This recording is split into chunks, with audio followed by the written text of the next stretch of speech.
I've been told to speak up, and I am. So we have the great opportunity now to talk about connecting capital into hospitality real estate, and I'm very fortunate today to be joined by a group of people who represent a very broad spectrum of views and participations in the industry. So I'm just going to let my panel say a couple of words just to introduce themselves.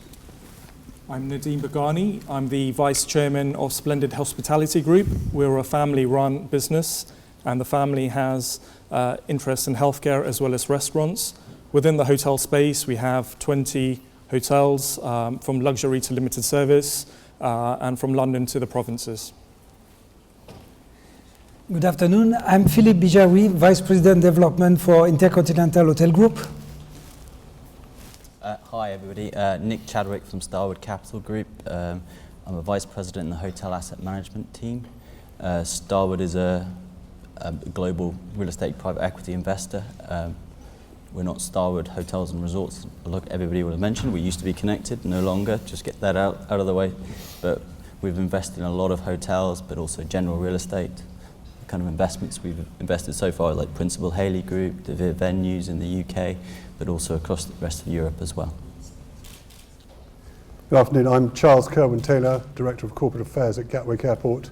We are the busiest single runway airport in the world and the only remaining contender for airport expansion in the UK. Hello, Mike Saul from Barclays, Hospitality and Leisure team.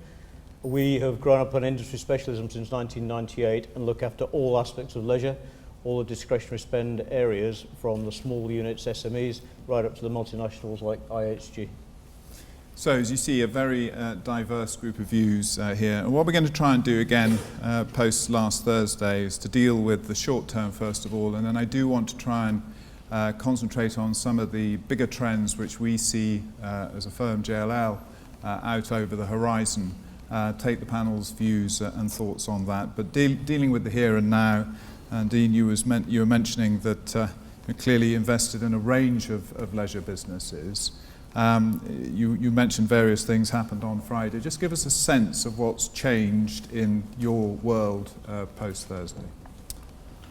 Well, as soon as I entered the office on Friday morning, we called an emergency board meeting, and the first person I spoke to was our CEO, who told me that outside the general manager's office at Hilton Bankside, there was a queue of European staff waiting to see the general manager, wanting reassurance as to what this vote means, because the fear was, or the fear is, that the Europeans will be asked to leave the UK. And the fact that our mayor had to come out publicly over the weekend to reassure everyone, to say that is not the case, shows the undesirable, unintended consequences of this message that has gone out to the rest of the world as a result of the vote. The other issues we faced on Friday was we were on site doing an extension to one of our hotels with carpets coming from Spain, case goods coming from Italy. The contractor was worried that he would not be able to honour prices previously quoted in sterling, and was also worried about a very tough labour market. You know, in the event we cannot get labour into this country to run our businesses, to construct our hotels, what will happen? So there was a lot of worry on Friday. And one other project that we were about to start imminently was about a 30 million construction project opposite the global headquarters of a major employer. That major employer said that those global headquarters was now under review, and they were reviewing their London operations. So we postponed a £30 million development decision on Friday, pending further clarity as to where this might go. Thank you. And Nick, you have a very broad range of investors in your funds. Are you getting any sense of what they're thinking, saying, or are they just waiting for you to start the discussion? They're just asking questions and want to know answers. And apart from running scenarios of what might happen to our investments or what might, we can't give anything definite. I don't think anybody can, and you'd be lying to say you know what's going to happen. Instead, we are just looking at our portfolio, our existing portfolio, and thinking, how do we manage through this uncertainty? We have no idea what's going to happen, but we see the financial markets, and we said, well, we're going to probably pause some projects, de-scope other projects, and carry forward with them. But at the moment, I see the Americans, it's not a Starwood Capital view, but they look at us and go, it's sort of an own goal. We don't have to put capital to work in the UK. We're a global fund, so they can much easily put it in the US or even France, Germany. So it's all about it's a competitive environment. It's certainly something I want to come back to, this whole point of choice as we go into the future. And Mike, business as usual in the bank, or? For anybody that was looking at the news this morning, Barclays shares were temporarily suspended, partly because of the run on the bank. What I would say about our modus operandi is our CEO came out on Friday, very, very clear, very simple message.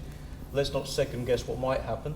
Let's be certain and not break stride. What we're doing today, we'll continue to do until things have evolved and we know exactly where we're at.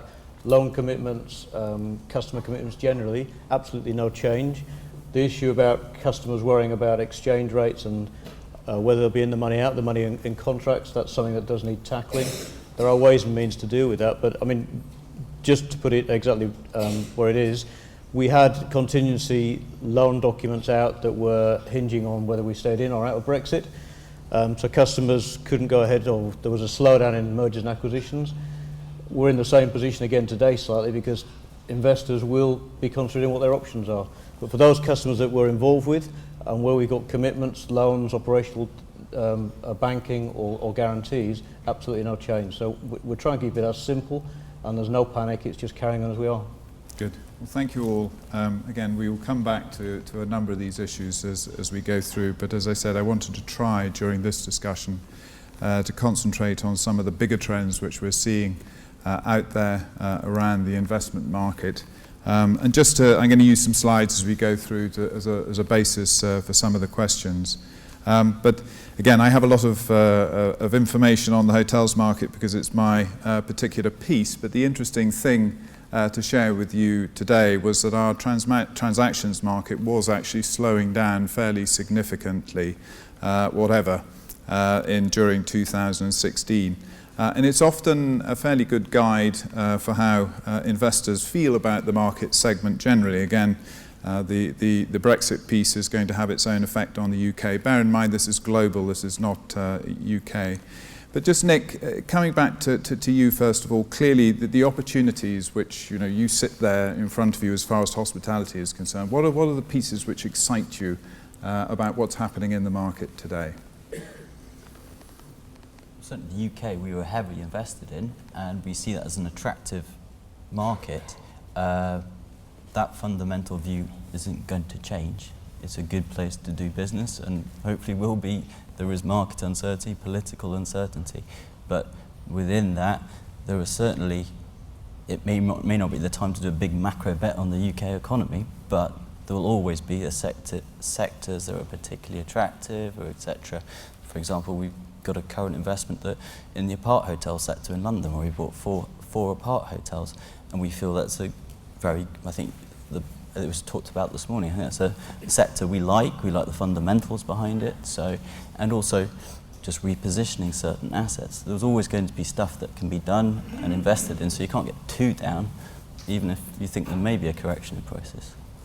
And Charles, we were talking earlier because clearly, again, you are our infrastructure flag bearer for this panel, but actually even in the hospitality space, you've done quite a lot at Gatwick in the recent past as well. Yeah, so I think there are a few themes which are worth just teasing out on the infrastructure side and actually on the hospitality side as well. The first one is that investors have been very, very attracted by British infrastructure in particular, because it has been seen as an area where there's a great deal of stability, a great deal of predictability, and a great deal of certainty. So I think in the short term, one might expect there to be a certain trepidation as to whether that's going to be continued. But actually, I feel it will be, because the fundamentals that surround that, the rule of law, clear direction of government policy, and those sorts of things, will be re-established, but they are presently having a bit of a lurch. But I think over time, they will be re-established. And certainly our investors who are from the US and California, from Australia, from the Middle East, and from Korea, have all reaffirmed their commitment to the expansion of the runway. So they see actually the growth in the UK economy continuing, and they see the benefits of infrastructure investment here relative to the rest of the world as being sustained. So I don't think that over a long arc we're going to change that much. When it comes to the hotel side of things and the hospitality side of things, I think there's also a distinction to be had, because we've actually developed a number of hotels on our own site whilst the airport has been in separate ownership from BAA, and we have doubled the rate of investment that was historically sustained before we took it over. So that's £1.5 billion over the course of the last 5 years. In hotels like the Block Hotel, in the upgrade of the Hilton, in a Premier Inn, in a bunch of different types of things. And beside us, Aurora Hotels has invested, and a number of other groups have invested. So I see that continuing, and that is the result of competitive pressure between airports. And one of our big arguments in the airport expansion debate is that competition and private sector money as a way of filleting out and sieving out what is a good competitive proposition has been enormously helpful. It has increased investment and increased innovation. So I see that continuing as well. We haven't changed our investment plans out of our own cash flow into these types of developments. They will continue. Mike, just to turn on to the lending market now, and again, I've got some information here which I've borrowed from one of our competitors, but it's very useful. This shows the level of requests which are out there at the moment. And clearly seeing amongst the growth in demand that the hospitality sector is the one who asks for a lot more debt in the last couple of quarters than they've done previously. What are you seeing at the moment, demand-wise, from hospitality? What's the bank's view on lending into the sector generally? So we saw in 2015, I think it was quite a frothy market. There was a lot of money being lent. There was quite a lot of M&A activity. We saw our fair share of that. Actually, some of it was a bit too rich for us because of the fact that the multiplier, the amount of money people wanted to borrow, was just getting disproportionately high. In 2016, we've certainly seen a lot more of our existing portfolio look to refresh their loans, and we've seen some development finance, but we generally across leisure, we see areas such as restaurants and hotels are very debt consumptive. Other parts of leisure such as travel and the gambling side, they're the other side of the balance sheet. So we are actually at an interesting stage because I think people are looking to expand their business. M&A probably will pick up again, and it would have picked up now had the vote not gone the way it did. But I think that will be slowed down for a while whilst people make their decisions. What I would say from our capital commitments point of view is that we have a very receptive approach to the sector. We see it as a very big growth engine for the UK. And it's the multiplier effect to other parts of industry as well that is most important. So we do take all that into account. But above all, it's about the ability of the business to sustain that level of debt. So if there's an opportunity there, we will absolutely lend money for the right proposition, but it's about having the sustainable cash flow, easy to borrow, difficult to pay back. So we just want to work with our clients on a partnership basis, no surprises, and good and meaningful management information coming through. But you, just listening to you suggest that getting funding for new development in the future is going to be a little bit harder. Isn't that going to sort of concentrate on the existing businesses, the trading, the P&Ls that you can see and feel? For complete starters, I think it probably will be slightly harder, but for established businesses with a portfolio behind them, I don't think there'll be any change. We certainly are not advocating any change at all to our lending metrics or covenant suite. So I think development will be, it's not the easiest thing in the world to lend against anyway at the moment, but going forward probably slightly more tricky. But for existing portfolio names, we will be carrying on very much as usual. And Nadeem, that's your experience as well, is it, dealing with your lenders at the moment? The lenders that back us since Friday have been very supportive. The message has been it's business as usual. Come and talk to us. And in fact, one or two of them have suggested now might be a time of opportunity, because when speaking to one agent last week, I was told that £250 million worth of hotel deals collapsed on Friday because they had Brexit material adverse change clauses. So over the next few weeks, if there are any distressed sellers out there or motivated sellers, and some buyers are going to be sitting on the sidelines, now could be an opportunity to pounce. Good. I just want to talk now, move into some of the bigger things that we're seeing. And clearly, Nick, you're sitting in the hot seat there, because one of the changes, if you compare year on year, is just how much money is coming into hospitality real estate from private equity. Is fundraising easy at the moment, or what is the sense? I know you don't personally raise the money, but what is the... I have you spend no it. real involvement in fundraising. Thankfully, it's not my skill set, but I think there is a lot of capital in the world that is seeking a good yield and a good return. So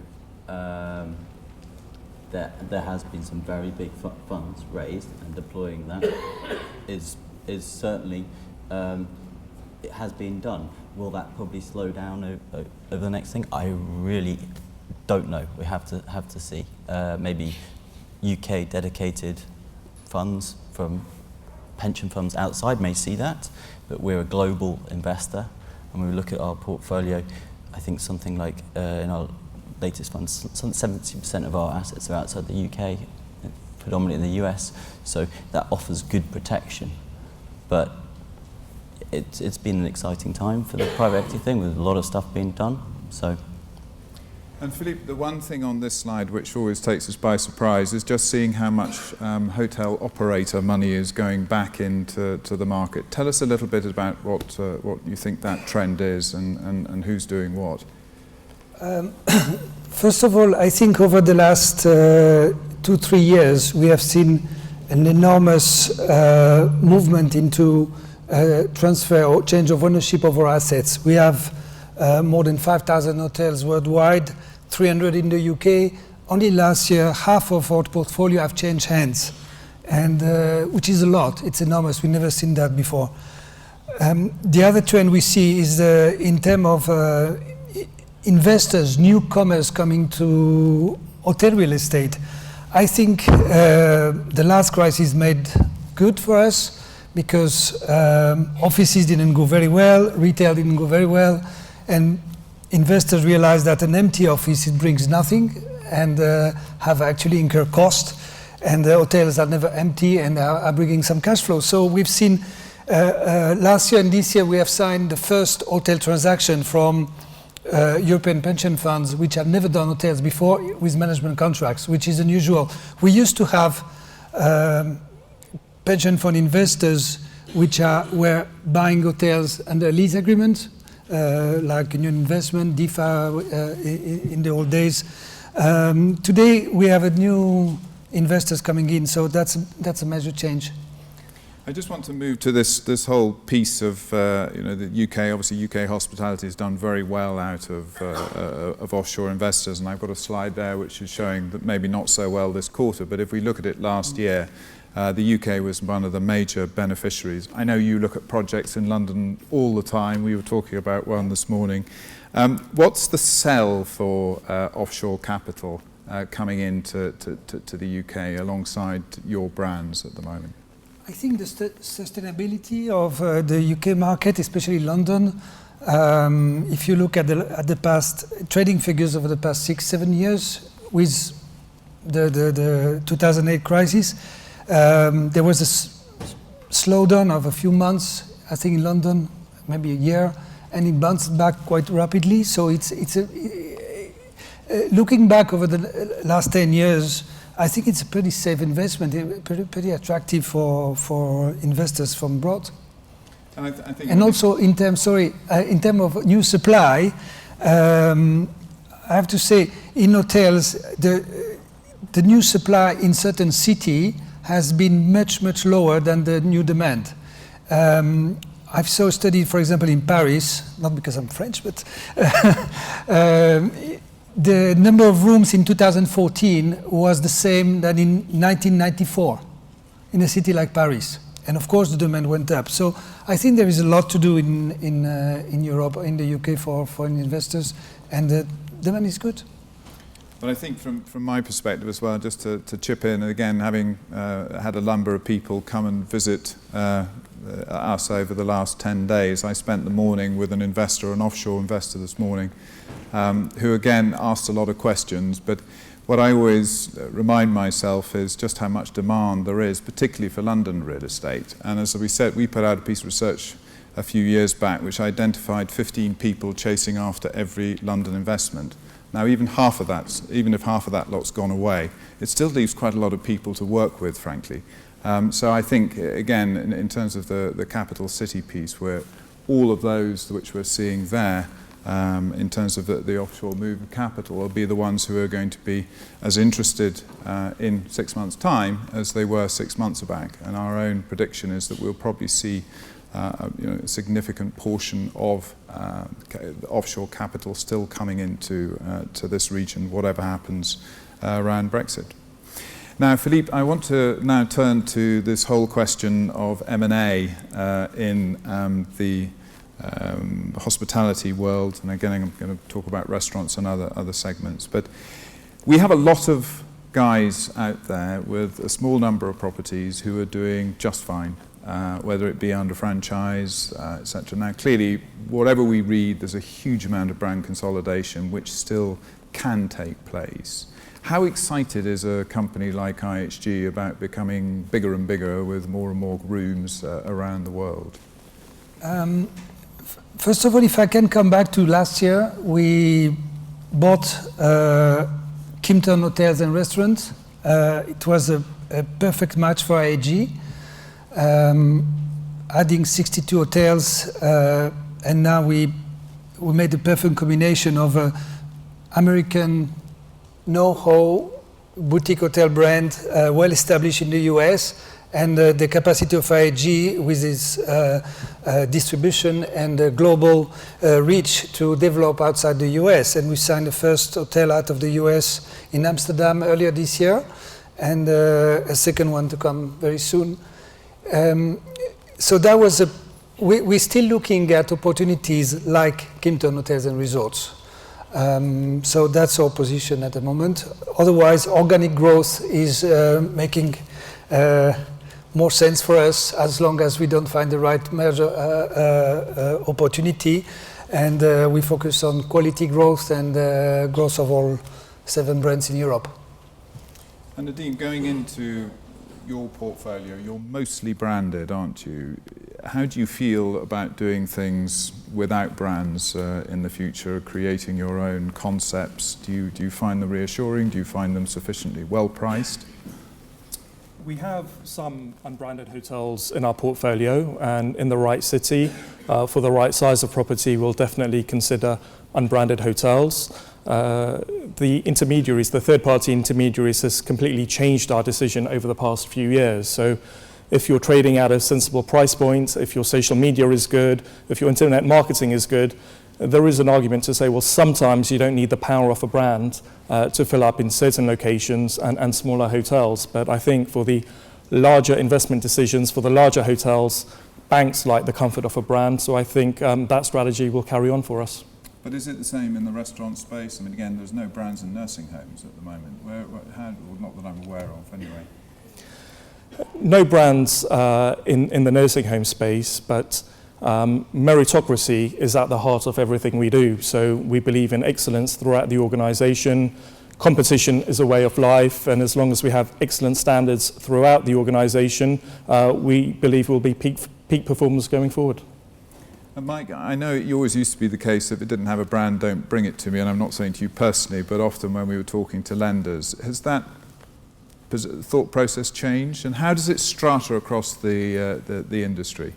I think more and more in all the delegate packs is our feedback economy booklet, just a quick plug, but that talks about brand value, and where we see the large brands, everybody knows what a Kentucky Fried Chicken does. It doesn't need to do the same sort of work as a small restaurant in a town. So therefore, social media and the digital approach to that is so much more pointed and focused on that type of business. What I would say is that for any of our businesses that we look at, we're talking to the owners about how do they differentiate themselves. Brand is vitally important in terms of the repeat business, the upsell, and how they get that loyal following. You know, we've identified £3.25 billion worth of economic uplift value add, of which £1.25 billion is the supply to the industry itself. So brand is essential. It helps us when it comes to brand on hotels and evaluation. Obviously, hotels that don't work on a brand, the valuation is done slightly differently. But fundamentally, it's who is using the hotel and how are they upselling, how are they getting people back to the point that's been raised a few times now around this sustainable cash flow. So, yeah, brand is all important, and it's about being dynamic as well. So we would always argue that brand has definitely got its place, but it doesn't have to have a brand. Charles? Yeah, I was just going to say that our experience is that that there's a certain excitement around innovation as well, and there is space for new brands, even in quite substantial sort of infrastructure facilities like our own. So we had a great experience with Nicholas Culpeper, for example, just opened the world's first gin distillery inside an airport, and that creates a sense of excitement. And we've had the same sort of thing from Grain Store, again a much smaller operation that has come in, and as a result of the differentiation that is able to provide, I think there's room for both. And if you're in a very competitive marketplace, innovation and a different kind of passenger experience, speaking as an airport, is a very important part of attracting new customers as well. Well, just to go again, our research suggests that we have about 60% of all the new supply pipeline is coming in carrying a brand, not necessarily operated by yourselves and your competitors, but clearly there does seem to be a dramatic shift that direction. Now, I want to turn to some better news. Firstly, as far as alternatives are concerned, clearly we've seen across the UK property or real estate industry a huge increase in the amount of capital that is now investing in what is broadly termed alternatives. And I want to start with the whole point of infrastructure, because even compared with hotels, you were the very definitely disowned cousin as a sector 10 years ago. Just explain a little bit how the thinking has evolved around institutional investment in infrastructure. Yeah, so I think you're right. I mean, I think if you looked at 15 years ago, you would have said that there were very few specialist infrastructure investors, and it was in fact a small corner of some people's private equity portfolio. It didn't even exist in sort of in commercial property, if you like. And over time, the stability and the yield, which was mentioned before, associated with infrastructure investment has become more and more attractive. So now, as an asset class in its own right, it has grown. And that's interesting, because as the amount of money available has increased, and as the pressure to account for what are you doing with the infrastructure part of your portfolio has increased, actually yields have been driven down, and people are chasing assets, particularly, actually, and this is back to the stability in the UK point, particularly in environments where they regard the environment as being predictable. So I think that will go on. I think that it is a trend which is not going to stop, because you now have to explain why you're not in infrastructure as opposed to explain why you are. So we'll only see that getting bigger. And I think the opportunity in that for a number of people is to say, actually, we qualify for inclusion in the infrastructure part of your portfolio. Because a lot of people, I think, are starting to stretch the definition of what counts. And if you can be creative in the way that you might appeal to an infrastructure investor, then I think there's quite an opportunity in that. And Mike, you can see from that slide, this was a report which we produced recently. There is a huge increase in appetite for going into alternatives. Do you think your book is altering in the same sort of proportional here, or do you see other sources of debt sort of filling in, because a little bit of clearly is exploratory and a bit more entrepreneurial?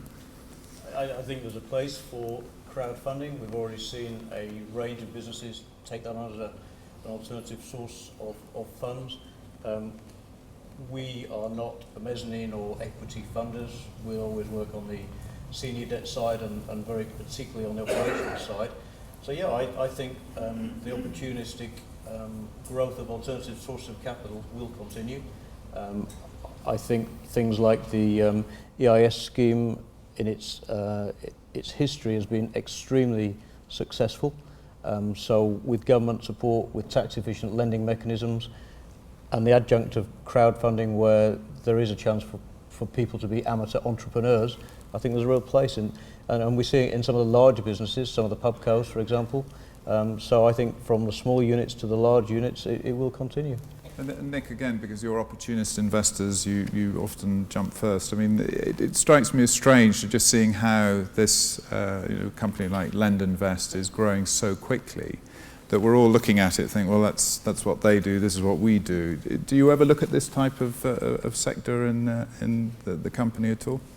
To be brutal, no. I don't personally. We have, within Starwood Capital, we have lots of other businesses, whether it's debt investing or in North America we have an electric, oil and gas infrastructure business as well.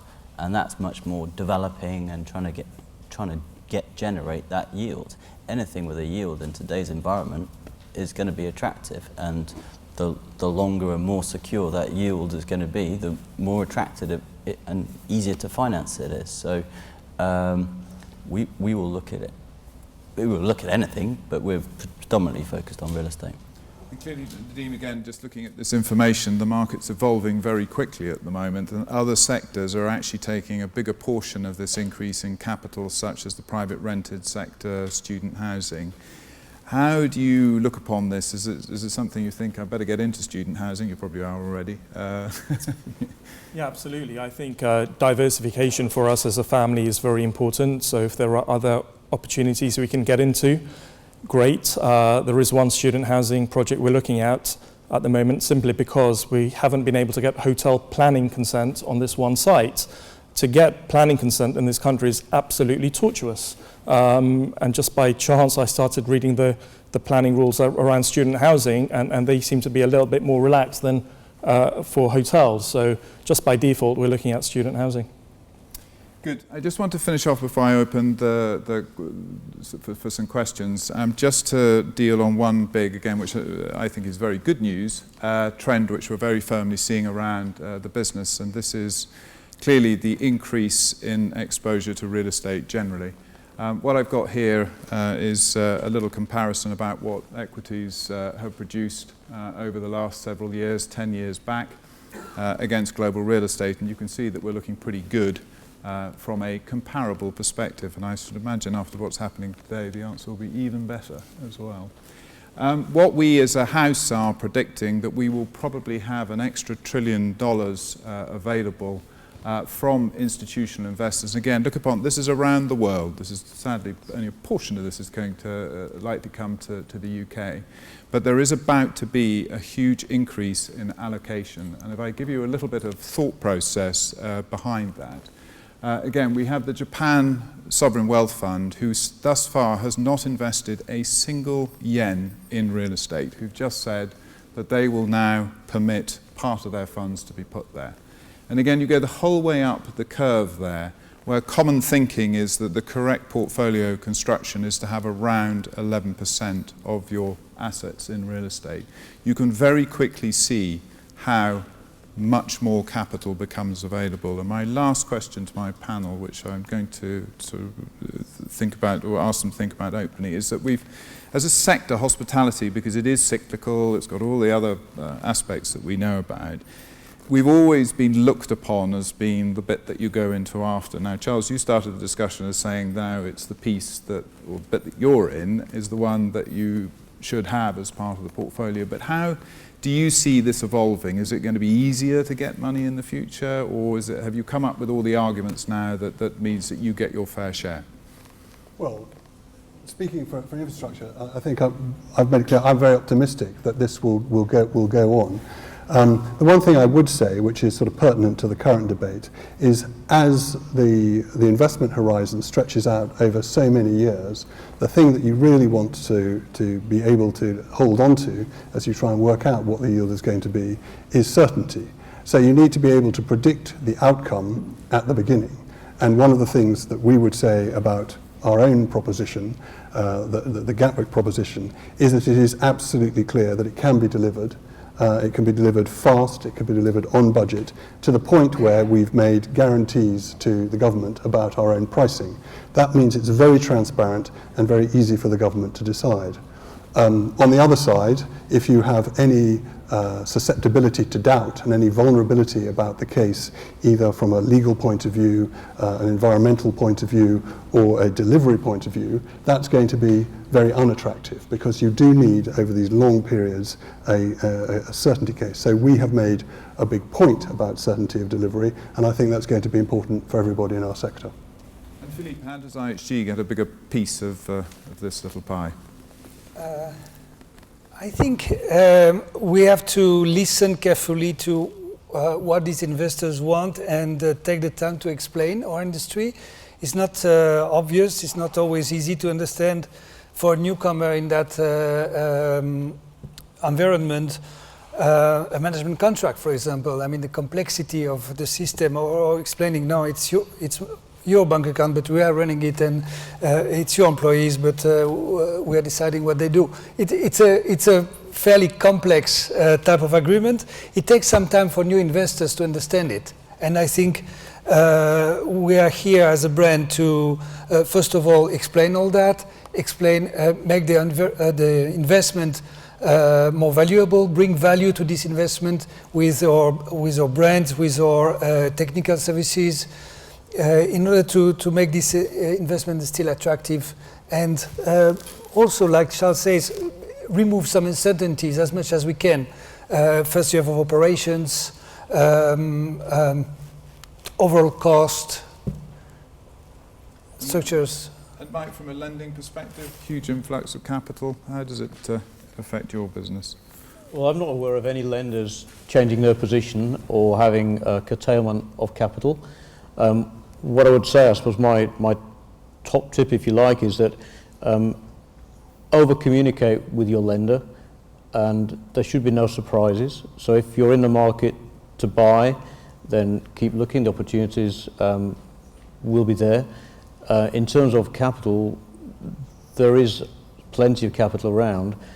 I just think that there will be an element of slowdown. GDP will definitely be affected. We heard this morning up to 2 points cut in GDP. That will affect the regional hotel trade, for example. So just over-communicate, be a partnership with your lender, all lenders, and I think, as we've seen in the past, that is the best formula for moving forward. From a family company perspective, hopefully there's more institutional investors to take out your new projects, but where else do you think you might feel this increased interest in investment in real estate? I think if you look at a market like London, what probably attracts the foreign buyers is if they're looking for capital preservation, then London always gives you the capital growth.